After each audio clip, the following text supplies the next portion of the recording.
Et bonjour YouTube. Allez, on se fait une petite mise à jour de la vidéo de présentation de RGT parce que on est en avril 2023 et il y a eu une mise à jour hier qui change quelque chose. Alors pas de vrai tremblement de terre sur la plateforme, mais il y a quelques fonctionnalités sympas qui ont été ajoutées, donc on peut faire le tour rapidement. Ceux qui sont vraiment très habitués à la plateforme peuvent voir déjà qu'il y a un petit peu moins d'onglets qui sont apparents ici en haut de l'écran. On n'a plus que le Just Ride, donc ça permet de rejoindre des mondes qui ont été créés par RGT avec des vrais décors, dans le sens des décors réalistes qui correspondent à l'endroit qui a été modélisé par RGT. Et il y a les events, donc ça c'est comme d'habitude, pour rejoindre les courses, les workouts, les sorties de groupe, etc. qui ont été créés par les différents organisateurs, donc typiquement, par exemple, l'Omnium, qu'on organise tous les mercredis soirs, et auquel je vous invite évidemment, si vous êtes chaud, vous pouvez venir nous rejoindre. Donc on va aller sur un Just Ride, et on va aller tout simplement se mettre sur Louvain par exemple, et on va rejoindre, on va cliquer sur Right Now, et on va aller du coup sur la carte de Louvain. Alors, il va falloir que je branche le home trainer parce que ça marcherait mieux s'il était branché. Hop, hop.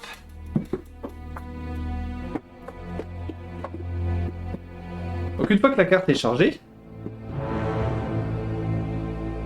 vous avez accès du coup à votre petit avatar qui est centré au début, pas de souci. Nous avons donc, il faut d'abord payer vos instruments, donc on vient dans menu, Sensors, et on revient du coup, alors on va surtout pas le mettre par le remote, on va le mettre direct, donc voilà, je passe par le tuto directement connecté à RGT, donc là on va devoir avancer, et pour ce qui est du rythme cardiaque, la ceinture cardiaque va faire affaire, donc pas de soucis là-dessus. Je vais enlever tout ce que l'appli remote a détecté, donc comme ça je suis sûr que ça se connecte, il n'y a pas de soucis. Donc là la ceinture normalement il devrait y arriver, il n'y a pas de soucis non plus. Ouais, en tout cas il y est arrivé, voilà, hop. Par défaut, ils ont fait comme sur Zwift, ils ont mis la difficulté du home trainer, donc la résistance, à 50%, c'est-à-dire qu'une pente de 10% est ressentie comme une pente de 5%. Bon, ça c'est un choix personnel, moi je mets 75, ce qui permet de passer la plupart des choses pour la plaque, donc ça c'est comme vous voulez. Alors, qu'est-ce qui a changé? Il y a toujours le steering, donc ça c'est une... Donc le steering c'est tout simplement le fait de bouger votre avatar vous-même, de gauche à droite de la route, donc c'est vous qui décidez complètement de où va votre avatar, donc là par exemple c'est moi qui bouge, pas de souci avec ça. Donc ça n'a pas changé, c'est toujours d'actualité dans RGT, donc ça c'est toujours cool. Mais ils ont rendu quelque chose de paramétrable, et ça c'est très bien, c'est les grosses flèches qu'on voit à l'écran. Si j'ai bien compris, on peut maintenant aller dans menu, options, et on peut décider de ce qu'on affiche ou de ce qu'on n'affiche pas.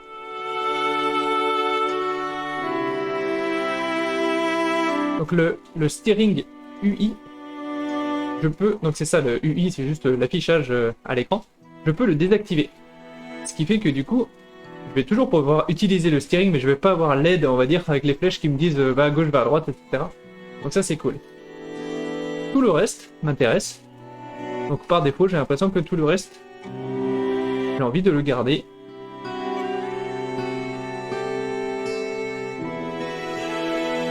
Pour les name tags, hop, pas de souci. Je vais garder tout le monde sauf moi. Et donc là, je vais pouvoir profiter du steering. Voilà, parfait. Sans avoir les grosses flèches qui s'affichent sur l'écran. Et ça, c'est cool. Alors j'aurais quand même une petite remarque, c'est que j'aurais bien aimé avoir la trace blanche sur la route pour savoir sur quelle ligne mon avatar va terminer. Ce que j'aurais voulu désactiver seulement, c'est les grosses flèches. Donc à voir du coup comment ça se passe une fois dans les courses. Alors, donc ça c'est le premier bon changement. On peut du coup se simplifier de l'affichage. Ensuite, la téléportation. La téléportation est très simple. Donc vous allez dans la liste à gauche, où d'ailleurs ils ont maintenant séparé le décompte du nombre de personnes sur la carte entre humains et bots. Donc bots c'est robots. Et vous pouvez, donc tous ceux qui ont un drapeau à côté d'eux, c'est des vraies personnes. Ils sont vraiment comme vous sur leur home trainer en train de pédaler. Vous pouvez cliquer sur le nom de quelqu'un et ça vous change la vue. Ça vous indique en haut qui est-ce que vous êtes en train de regarder. Si vous voulez revenir sur votre vue à vous, vous cliquez sur Reset. Donc là, hop, je reviens sur moi.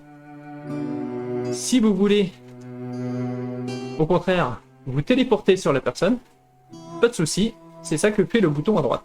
Donc là, si je clique sur me téléporter, hop, voilà, je me retrouve avec la personne et je peux venir chercher l'aspiration. Alors pour les plus observateurs d'entre vous, vous remarquerez que là, en caméra 3, par défaut, la caméra 3 s'éloigne au fur et à mesure qu'on accélère. Donc plus je ralentis, plus la caméra se rapproche, et inversement. Il y a quelque chose qu'ils ont rajouté également, c'est ils ont changé légèrement les caméras. Donc ils ont changé un petit peu l'angle de la caméra première personne, pas de souci. La vue drone, elle est vraiment assez lointaine, et elle est un peu moins vue du dessus qu'avant. La caméra moto, elle n'a pas trop changé. La caméra race non plus, pas trop de changement, donc ça c'est comme on est habitué, on va dire. Et la vue du dessus, donc ça c'est surtout alors c'est situationnel, on va dire. J'ai l'impression qu'en contre-la-montre ça pourrait être utile. Et après ça, c'est ce qu'ils appellent l'orbit cam, qui était dispo avant uniquement si vous étiez en mode spectateur. Et donc maintenant ils l'ont rendu accessible à tous. Donc il suffit de cliquer et de maintenir le clic et de faire bouger comme ça la page pour tourner et mettre la vue qui vous intéresse. Avec la molette, vous pouvez aussi zoomer, dézoomer. Donc la vue Orbitcam, on est content qu'il l'ait rajouté, donc ça c'est super cool. Donc comme ça, il n'y a plus besoin de se mettre en mode spec. Ça c'est vraiment bien. On va revenir sur la vue troisième personne. Une autre chose, ils ont ajouté des bots. Donc les bots, ils ont toujours été là, les bots, les real bots, c'est-à-dire les bots avec un comportement qu'on va appeler réaliste. Et maintenant, ils ont aussi rajouté une vision plus claire des bots, donc des pacer bots, qui ont un drapeau Wahoo X, donc à gauche, là vous voyez, vert, bleu, qui ont la couleur de leur niveau.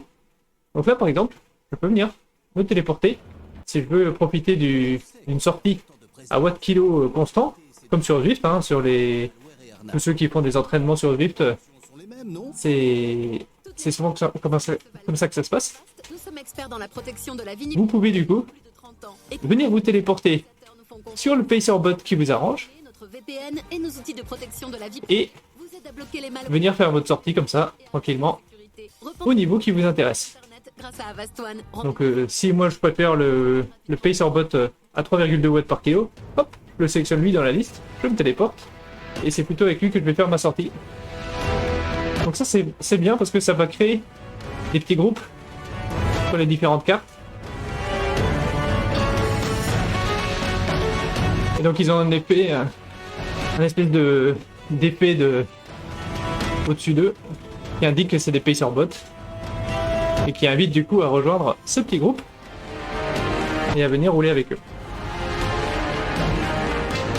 Donc il y a vraiment toutes les catégories, donc ça c'est bien. Sur une même map, vous allez retrouver le bot. Alors j'ai vu, il y a des 3,8 watts par kilo juste devant, donc je ne sais pas jusqu'à combien ça monte, mais ils ont tendance à être assez larges du coup sur le niveau des gens, donc 1,8 watts par kilo c'est très bien, et ça dépend de la sortie que vous voulez faire, mais c'est une bonne chose. Je vais rester avec lui, je vais juste changer la caméra. Et une autre nouveauté qui est ici, à côté de certaines personnes, vous allez avoir une épingle, comme une épingle de sûreté, qui veut dire que les gens sont attachés les uns aux autres. Et si je clique sur une de ces personnes, je peux rejoindre ce groupe. Et qu'est-ce qui se passe si je joins ce groupe? Non seulement je me fais téléporter dessus, mais en plus, ça active la feature qu'on appelle l'élastique. Et l'élastique, ça fait que des gens qui roulent ensemble, même avec des niveaux très différents, restent artificiellement ensemble à l'écran.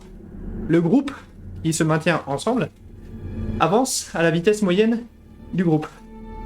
Donc là, si je pousse 8 watts par kilo, je vais pas m'échapper, je vais juste tirer le groupe un peu plus vite, mais on va rester ensemble. Ça permet du coup à des gens de rouler côte à côte, tout en ayant des niveaux très différents. Donc c'est encore une autre manière de faire des groupes, un peu différente de se mettre par rapport au fait de se mettre dans des pacerbots. Donc on va quitter le groupe. Hop. Et donc là on voit par exemple, ici j'accélère un petit peu, hop, je vais m'échapper du groupe. Alors qu'avant j'étais retenu, et on va dire que je tirais le groupe juste un peu plus vite. Autre nouveauté, nous avons maintenant les workouts. Donc on a vu qu'ils avaient tout à l'heure disparu de l'écran principal. En fait c'est parce qu'ils sont venus les mettre ici directement sur les cartes. Donc on peut, à la volée, commencer un workout. Donc ça vous montre directement la librairie. Et on peut venir chercher dans la librairie RGT ou dans les workouts qu'on aurait uploadés nous-mêmes sur la plateforme en envoyant un mail, ou dans ceux qui seraient prévus dans notre plan d'entraînement. Et on peut le lancer comme ça, à la volée. Et voilà. Et je suis parti en workout là. Donc je reste avec les autres, mais je suis en train de faire mon workout. Donc ça c'est cool.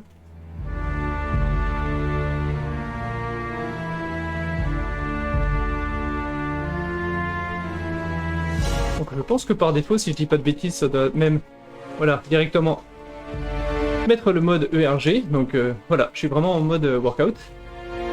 Et du coup, une fois qu'on est dedans, on récupère le menu normal, on va dire, des workouts, qui est de pouvoir passer un intervalle, le rendre plus facile, plus dur, de changer le mode ERG ou pas, ou de quitter le workout.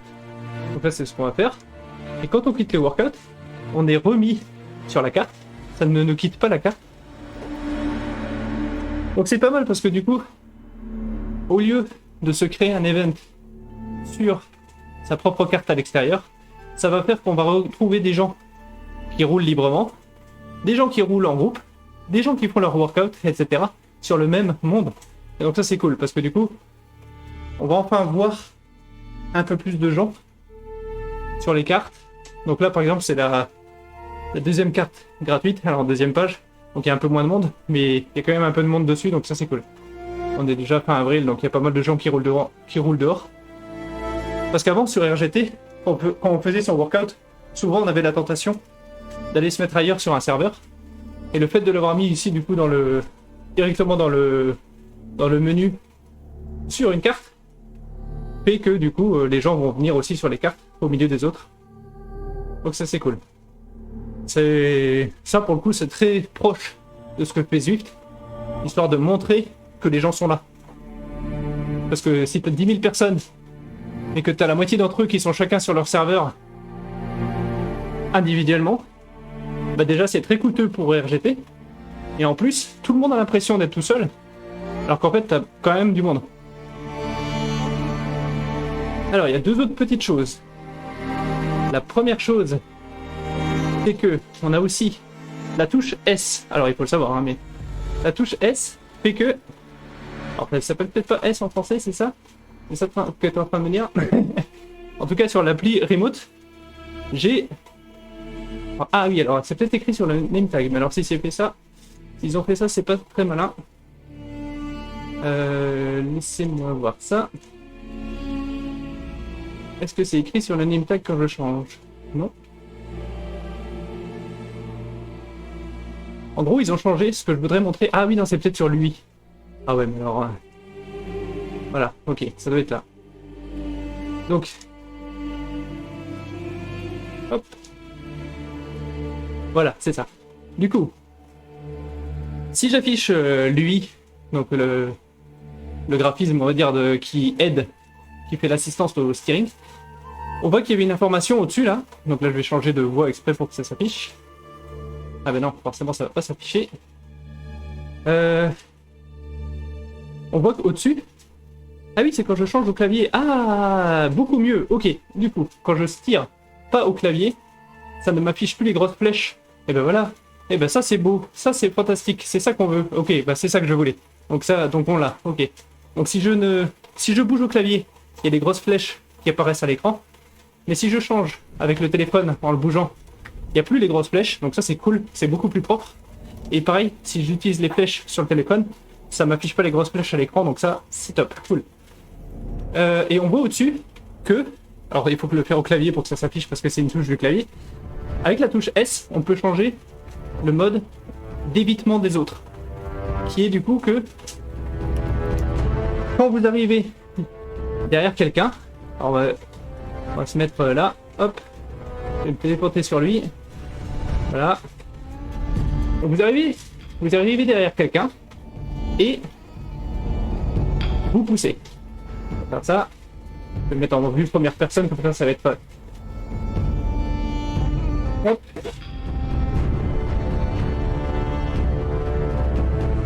Et là, on va dire, mais pourquoi t'es bloqué derrière la personne?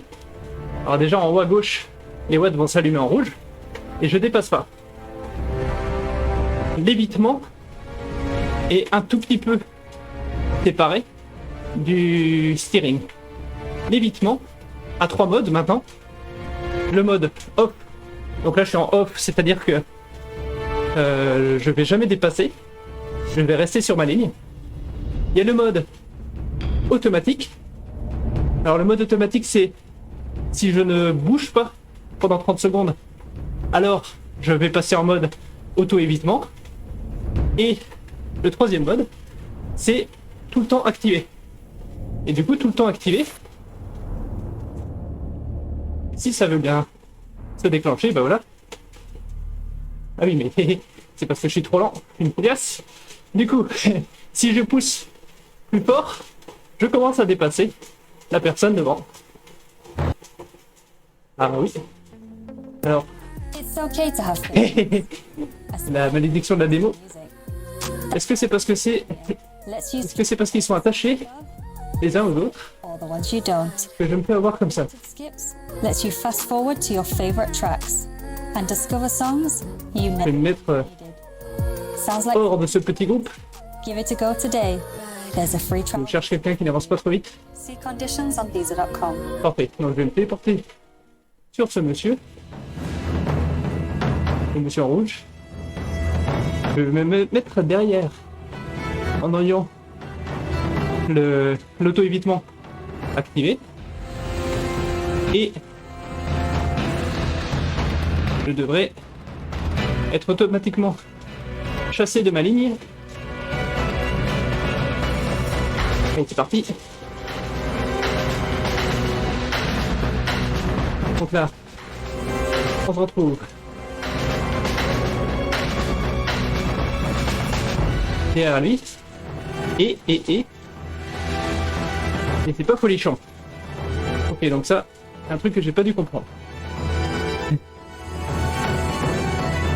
Ok, donc ce truc-là, c'est pas grave. Faudra retester. C'est peut-être moi qui ai mal compris un truc comme tout à l'heure.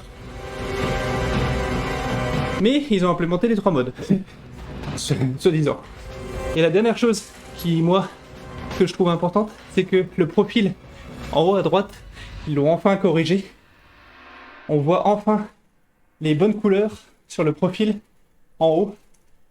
Il y avait un bug qui était super désagréable, notamment sur les sorties longues. Et ça, ils l'ont corrigé, donc ça, c'est cool. Et ben voilà, je pense qu'on a fait le tour de la petite dizaine de changements qu'on a déjà pu remarquer. Et ben, il n'y a plus qu'à venir tester. Faudra que je réessaye du coup le coup du lévitement là. Et puis nous, on va se préparer pour l'Omnium qui commence dans 10 minutes. Allez, vous pouvez dire au revoir à YouTube.